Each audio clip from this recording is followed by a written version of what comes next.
এতটুকু একটা ব্লাউজ পরবে আর লেহেঙ্গাটা এতটুকু, মাঝখান দিয়ে পেট দেখাতে হবে। হ্যাঁ, তো পেট দেখাতে হবে। এখন দেখবেন যে যে পেটটা দেখাইতেছে ওইটা দেখবেন যে একদম এরকম হয়ে গেছে, বের হয়ে যাচ্ছে এরকম হয়ে, তাহলে আমার মনে হয় না যে নায়িকা হওয়ার কোনো মানে আছে। তাহলে আগে আমি বলবো যে ফিটনেস ঠিক করে আসেন ভাই, তারপর মাঠে নামবেন, এর আগে মাঠে নামবেন না।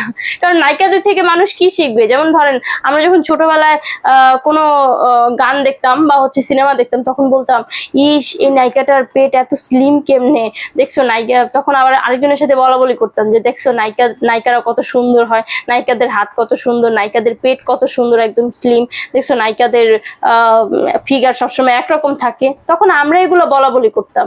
আর আমরাই যদি ইয়েটা করি, মানে এই কন্ট্রোভার্সিটা, যেমন হচ্ছে পেট মোটা মোটা থাকবে, আমরা এরকম মুটিয়ে যাব, তাহলে আমাদের থেকে মানুষ কি শিখবে? আর নায়িকাদের মানুষ কেনই বা ফলো করবে? তাহলে তো নিজের মতো নিজেকেই নিজে ফলো করবে, তাহলে আর নায়িকাদের ফলো করার তো দরকার নেই।